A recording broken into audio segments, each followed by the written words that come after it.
বিহাৰত লোকসভা নিৰ্বাচনৰ কৰ্তব্য পালন কৰিবলৈ গৈ মৃত্যুবৰণ কৰা বিলাসীপাৰাৰ অসম আৰক্ষীৰ জোৱান মিণ্টু ৰায়ৰ নশ্বৰদেহলৈ আৰক্ষী বিভাগৰ শীৰ্ষ বিষয়াৰ উপস্থিতিত সম্পূৰ্ণ সামৰিক মৰ্যাদাৰে শ্ৰদ্ধাঞ্জলি নিবেদন। লোকসভা নিৰ্বাচনৰ কৰ্তব্য পালন কৰিবলৈ গৈ বিহাৰত গংগানৈত মৃত্যুবৰণ কৰা অসম আৰক্ষীৰ জোৱান মিণ্টু ৰায়ক বিলাসীপাৰাৰ বাসভৱনত অসম আৰক্ষীৰ সম্পূৰ্ণ সামৰিক মৰ্যাদাৰে শ্ৰদ্ধাঞ্জলি নিবেদন কৰা হৈছে। উল্লেখযোগ্য যে বিলাসীপাৰা পৌৰসভাৰ অন্তৰ্গত 9 নম্বৰ ৱাৰ্ডৰ হাকামা নামৰ ঠাইৰ বাসিন্দা ননেন ৰায়ৰ পুত্ৰ তথা অসম আৰক্ষীৰ জোৱান মিণ্টু ৰায়ে বিহাৰত লোকসভা নিৰ্বাচনৰ কৰ্তব্য পালন কৰিবলৈ গৈছিলে। যোৱা 13 মে'ৰ দিনা লোকসভা নিৰ্বাচনৰ কৰ্তব্য পালন কৰি অহাৰ পিছতে পৰহি দিনা সমনীয়া দুজনৰ লগত গা ধুবলৈ গৈছিল ৰাজ্যখনৰ জজপুৰ জিলাৰ সমষ্টিপুৰৰ গংগানৈত। গা ধুই থাকোঁতে তিনিওজন জোৱান নৈখনৰ দখাৱৈত পৰি যায়। ততাতৈয়াকৈ নাৱৰীয়াই দুজনক জীৱন্তে উদ্ধাৰ কৰে যদি মিণ্টুক উদ্ধাৰ কৰিবলৈ সক্ষম হোৱা নাই।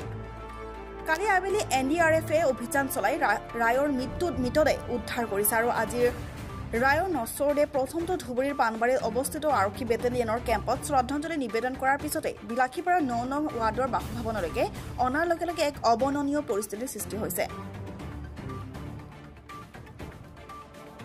মিণ্টু ৰায়ৰ চাকৰিৰ মাত্ৰ 2 বছৰ হ'ল, গোটেই জীৱন বাকী আছে। তেওঁৰ নামনি হিচাপে মাতৃয়ে দৰমহা পাই থাকিব আৰু নিৰ্বাচনী কামত নিয়োজিত কৰ্মচাৰীসকলৰ বাবে ভাৰতৰ নিৰ্বাচন আয়োগে ঘোষণা কৰা অনুসৰি দুৰ্ঘটনাত মৃত্যু হোৱা কৰ্মচাৰীৰ পৰিয়ালে ক্ষতিপূৰণ প্ৰদান কৰিব বুলি কৈছে। সেইবাবেই মিণ্টু ৰায়ৰ বিভাগীয় কাম কাজসমূহ ত্বৰান্বিত কৰি তোলাৰ লগতে ভগ্নীয়ে বিচাৰিলে চৰকাৰী চাকৰিৰ বাবেও চৰকাৰলৈকে বিভাগীয়ভাৱে আবেদন জনাব বুলি প্ৰতিশ্ৰুতি দিছে। News desk report, news Assam any. Assam আৰক্ষীৰ প্ৰথম অসম আৰক্ষী বাহিনী কৰ্মৰত এই গাঁৱৰে মিণ্টু ৰয়, তেওঁ অসম আৰক্ষী বাহিনীৰ প্ৰথম অসম আৰক্ষী বাহিনী নাজিৰাত কৰ্মৰত আছিল। তাৰ পৰা নিৰ্বাচনী কৰ্তব্যৰ বাবে বিহাৰত গৈছিল। বিহাৰত এটা পৰ্যায়ত কৰ্তব্য সম্পাদন কৰিবলৈ যাওঁতে যিটো ঠাইত আছিল তাৰ পৰা ওচৰতে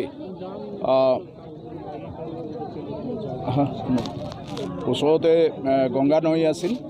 তেওঁলোকে 3জনে গা ধুব গৈছিল।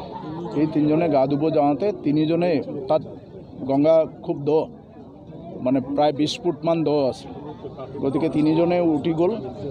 ভাগ্যে ওচৰ চুবুৰীয়া কিছুমান নাৱৰীয়া আছিল। তেওঁলোকে 2টা ল'ৰাক উদ্ধাৰ কৰিলে, এজন নিপন নাথ, সেই একেলগৰে তেওঁলোক, আৰু নয়ন হাজৰিকা সেই দুজন বাচিলে। এওঁতো বহুত একদম তললৈকে গুচি গ'ল, বহুত দেৰিলৈকে পোৱা নাছিল। আমাৰ অসম পুলিচৰ হেডকোৱাৰ্টাৰৰ পৰা আমাৰ সেই বাহিনীৰ অধিনায়ক তেওঁলোকে, আমি সকলোৱে, তাতে এজন কমাণ্ডেণ্ট আছে লগতে গৈছিল। তেওঁৰ লগত যোগাযোগ কৰি, বিহাৰ পুলিচৰ লগত যোগাযোগ কৰি বহু সময়ৰ পাছত এওঁৰ মৃতদেহ উদ্ধাৰ কৰা হ'ল। আৰু প্ৰথমে এয়াৰ এম্বুলেঞ্চত অনাৰ কথা আছিল, কিন্তু জোনপুৰৰ পৰা সমষ্টিপুৰৰ পৰা আকৌ পাটনাৰ পৰা দিল্লীৰ পৰা গুৱাহাটী হৈ বিলাসীপাৰা অহা সময় সাপেক্ষ বুলি ভাবি অসম আৰক্ষীৰ ফালৰ পৰা সিদ্ধান্ত লোৱা গ'ল যে বাই ৰোড 14 ঘণ্টাত পাই যাব।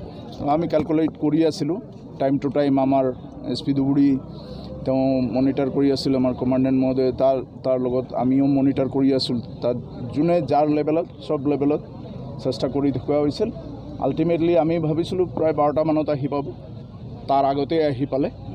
যিয়ে নহওক, এইটো এই অঞ্চলৰ বাবে আৰু বিশেষকৈ অসম আৰক্ষীৰ বাবে খুবেই দুখৰ খবৰ, পৰিতাপৰ বিষয়। গতিকে আমি চেষ্টা কৰিম এই পৰিয়ালটো, নিথৰুৱা পৰিয়ালটো যাতে যিখিনি তেওঁলোকৰ পাবলগীয়া, গোটেই জীৱনটোতো যিখিনিলৈকে মাত্ৰ 2 বছৰে হৈছে চাকৰি, বাকী গোটেই জীৱনটো বাকী আছেই। গতিকে সেইখিনি দৰমহা তেখেতৰ মানে মৃতকৰ মাকে পাব। মাকক নমিনি দি থৈছে আৰু ষ্টেট বেংকৰ ফালৰ পৰা এটা দিয়ে PSP একাউণ্ট, আমাৰ পুলিচ চেলাৰী পেকেজৰ এটা এক্সিডেণ্টেল ইঞ্চুৰেঞ্চ দিয়ে। ডেথ হ'লে এটা, ইঞ্জুৰি হ'লে এটা, সেইটোতো পাবই। ওপৰঞ্চি নিৰ্বাচনী কমিশ্যনে কিছুমান পেকেজ নহয়, এইটো মানে কম্পেনচেশ্যন ডিক্লেয়াৰ কৰিছে। যে নিৰ্বাচনী কৰ্তব্যত নিয়োজিত যিসকল চৰকাৰী কৰ্মচাৰী কিবা মৃত্যু বা আঘাতপ্ৰাপ্ত হ'ব তেওঁলোকৰ কাৰণে ভাগে ভাগে ক্ষতিপূৰণ দিয়াৰ ব্যৱস্থা আছে। তাৰোপৰি আমি চেষ্টা কৰিম যে যদি তেওঁলোকে বিচাৰে মৃতকৰ ভণ্টি যিগৰাকী আছে তেওঁ মেট্ৰিক পাছ 18 বছৰো হৈছে কম্পেশ্যনেট এপইণ্টমেণ্ট যদি বিচাৰে আমি সেইমতে যুঁজা চলাম। সেইখিনি